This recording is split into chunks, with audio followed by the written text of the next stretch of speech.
Ələddinin möcüzəli çırağı. Çox-çox uzaqlarda, Aqraba adlı gözəl bir şəhərdə Ələddin adında bir oğlan yaşayırdı. Ələddin kasıb idi, lakin qəlbi çox təmiz, özü isə cəsur və ağıllı idi. O, çörək pulu qazanmaq üçün küçələrdə gəzirdi. Bir gün qəribə görünüşlü bir adam Ələddinin yanına gəldi. Sehirbaz ona dedi: "Mənə kömək etsən, səni zəngin edəcəm. Uzaq bir mağarada qalan tək bir əşyanı mənim üçün gətirməlisən." Ələddin razılaşdı və sehirbaz onu sehirli bir mağaraya apardı. Mağaranın içində qızıl, gümüş və hər cür zinət əşyaları parlayırdı. Amma sehirbaz bunlardan heç birini istəmirdi. O yalnız köhnə, tozlu bir yağ çırağı istəyirdi.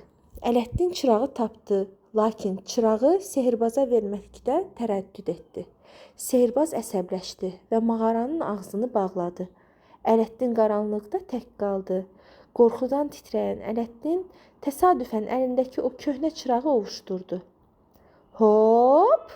Birdən mağaranın içi mavi bir tüstü ilə doldu və göy qurşağı kimi parlayan nəhəng bir cin peyda oldu. Cin gülümsəyərək dedi: "Mən çırağın ciniyəm. Artıq sən mənim sahibimsən. Nə arzu edirsən, buyur. 3 arzuya haqqın var." Ələddin çox sevindi.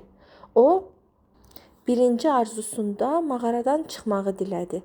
Cin onu dərhal evlərinə apardı. Ələddin cinin köməyi ilə yavaş-yavaş zənginləşdi. Amma heç vaxt qəlbi dəyişmədi. Bir gün o, Aqraba Sultanının gözəl qızı Şahzadə Yasəməni gördü və ona aşiq oldu. Sultanla evlənmək üçün Ələddin özünü çox hörmətli və zəngin bir şahzadə kimi göstərməli idi. O ikinci arzusunu istifadə etdi. Cin ona gözəl bir saray, bahalı hədiyyələr və ecazkar geyimlər verdi. Beləcə Ələddin Şahzadə Yasəmənlə evləndi. Onların xoşbəxt həyatı başladı. Lakin pis sehirbaz hələ də çırağı geri almaq üçün fürsət axtarırdı. Bir gün Ələddin evdə olmayanda sehirbaz küçəyə çıxıb qışqırdı: "Köhnə çırağınızı təzə çırağa dəyişin."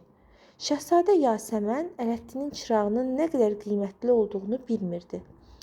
O köhnə çırağı sehirbaza verdi və əvəzində parlayan təzə bir çıraq götürdü. Sehirbaz çırağı ələ keçirən kimi cini çağırdı və dedi: "Mənim birinci arzum budur. Sarayı və Şahzadə Yasəməni buradan uzaqlara, səhralara apar." Ələddin geri qaydanda hər şeyin yoxa çıxdığını gördü. Çox kədərləndi, amma təslim olmadı. O, cindən gizlətdiyi kiçik bir üzük sayəsində başqa bir cinin köməyini aldı. Ələddin Şahzadə Yasəməni tapdı. O, cəsarətini və ağlını işə salaraq sehirbazı aldada bildi. Çırağı geri aldı və pis sehirbazı həmişəlik məğlub etdi. Cin sevinclə sarayı geri qaytardı. Ələddin sonuncu arzusunu istifadə edərək cini azad etdi. Ələddin və Şahzadə Yasəmən həmişəlik xoşbəxt yaşadılar. Bugünlük də bu qədər əziz dostlar. Sabah eyni saatda Naranın nağıllarında görüşərik. Hələlik.